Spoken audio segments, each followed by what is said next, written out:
పాత వంతెన, ఇటు కొత్త వంతెన, మధ్యలో తెలుగు ఆత్మగౌరవ ప్రతీక. త్వరలో రాజమండ్రి వాసులకు కనిపించబోతున్న దృశ్యం ఇది. పుష్కరాల నాటికి గోదావరి నదిలో ఎన్టీఆర్ విగ్రహాన్ని ఆవిష్కరించేందుకు సిద్ధమవుతుంది ఏపీ ప్రభుత్వం. ఇంతకీ నదిలో పెట్టబోతున్న విగ్రహం ఎలా ఉంటుంది, ఏ రేంజ్ లో మెరుగులు దిద్దుతున్నారు? Have a look.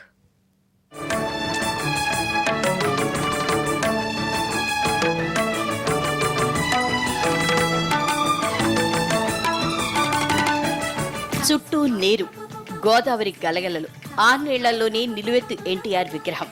క్యా సీన్ హై. రాజమండ్రిని పర్యాటక ప్రాంతంగా అభివృద్ధి చేసే క్రమంలో ఈ కొత్త ప్రాజెక్టు ప్రారంభించింది ఏపీ ప్రభుత్వం. విగ్రహం రూపకల్పన పనులు శరవేగంగా జరుగుతున్నాయి.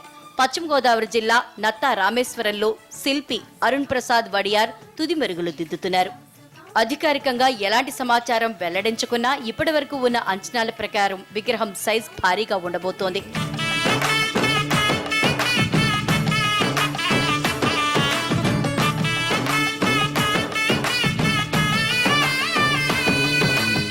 ఇరవై అడుగుల పొడవు, 20 అడుగుల వెడల్పుతో చతురాస్రాకారంలో దాదాపు 30 అడుగుల లోతున్న బేస్మెంట్ నిర్మిస్తారు. ఆ బేస్మెంట్ మీద 60 అడుగుల ఎత్తున్న అన్నగారి విగ్రహం టీవీగా నిలబడబోతోంది.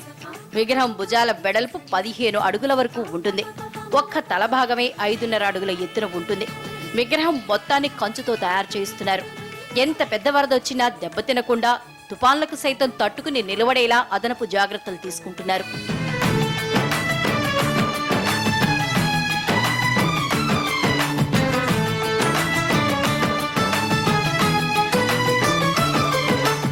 గుజరాత్లో నర్మదా నది తీరంలో ఏర్పాటవుతున్న సర్దార్ వల్లభాయ్ పటేల్ విగ్రహ స్ఫూర్తితో ఇక్కడ గోదారమ్మ ఒడిలో ఎన్టీఆర్ కొలువుదీరబోతున్నారు.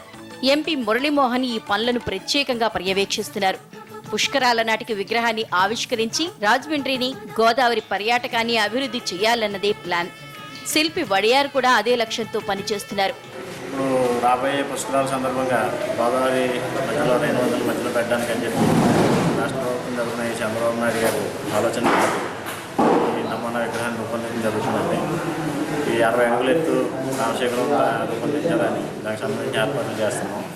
హైదరాబాద్ హుస్సేన్ సాగర్ లో బుద్ధుడి విగ్రహాన్ని అత్యంత వ్యయ ప్రయాసాలు కోర్చి ప్రతిష్ఠించారు అప్పట్లో సీఎంగా ఉన్న ఎన్టీఆర్. ఇప్పుడు అదే తరహాలో నీటి మధ్యలోనే ఆయన విగ్రహం ఏర్పాటవబోతోంది. హుస్సేన్ సాగర్ చుట్టూ టూరిజాన్ని అభివృద్ధి చేసినట్లే రాజమండ్రి గోదావరి తీరాన్ని కూడా అంతకంటే ఎక్కువగా అభివృద్ధి చేయాలన్న పట్టుదలతో ఉంది ఏపీ ప్రభుత్వం.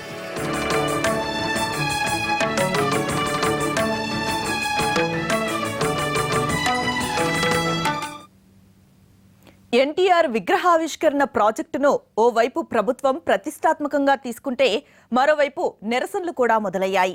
నదిలో ఎలాంటి విగ్రహాలు పెట్టొద్దని ఉద్యమిస్తూ ఉంది అఖండ గోదావరి పరిరక్షణ సమితి. ఇప్పుడు టీడీపీ అధికారంలో ఉండి ఎన్టీఆర్ విగ్రహం పెట్టింది. రేపు మరో పార్టీ అధికారంలోకి వచ్చి ఇంకో నేత విగ్రహం పెడితే నది పరిస్థితి ఏంటని ప్రశ్నిస్తోంది ఈ సంస్థ.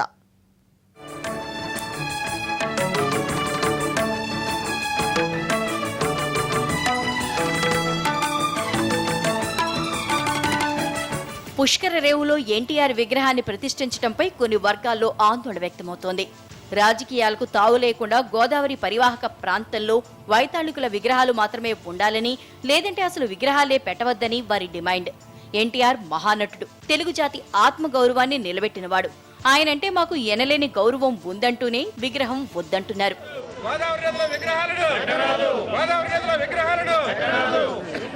రాజకీయ నాయకుల విగ్రహాలకు చోటిస్తే చివరికి నది కనిపించకుండా మొత్తం విగ్రహాలమయం అవుతుందన్నది గోదావరి పరిరక్షణ సమితి భయం. పర్యాటకాభివృద్ధిలో భాగంగా ప్రభుత్వం అంతగా విగ్రహాలు పెట్టాలనుకుంటే రాజమండ్రిని కల్చరల్ క్యాపిటల్ గా తీర్చిదిద్దిన రాజరాజ నరేంద్రుడి విగ్రహాన్ని పెట్టమంటున్నారు. అది వదిలేసి ఎన్టీఆర్ విగ్రహం ఏర్పాటు చేయటం ఏంటి అన్న వాదనలు బయలుదేరాయి.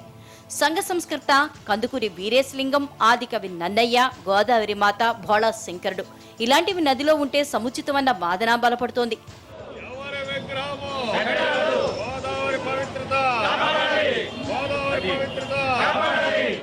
ఎన్టీఆర్ విగ్రహ ప్రతిష్టను తీవ్రంగా వ్యతిరేకిస్తున్నారు అఖండ గోదావరి పరిరక్షణ సమితి.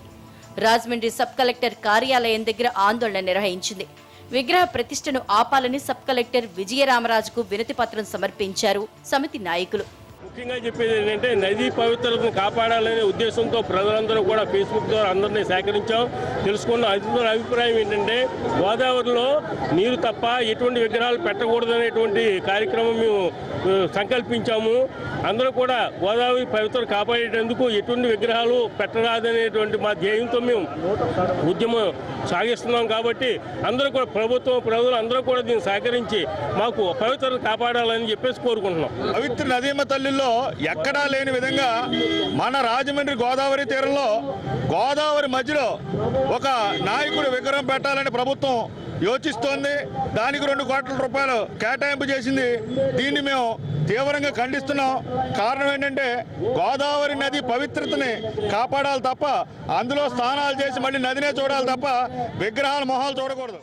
పుష్కరాల సమయంలో ఈ ఎన్టీఆర్ విగ్రహాన్ని ఏర్పాటు చేసి యాత్రికులను ఆకర్షించాలన్న ప్రభుత్వ ప్రయత్నానికి ఈ రూపంలో వ్యతిరేకత వస్తోంది. అటు విగ్రహం మెరుగులు దిద్దుకుంటోంది, ప్రభుత్వం బడ్జెట్ కూడా కేటాయించింది. ఈ పరిస్థితుల్లో ఈ నిరసనలు ఏ మేరకు ఫలిస్తాయి, ప్రభుత్వ వైఖరి ఎలా ఉంటుందో వేచి చూడాలి.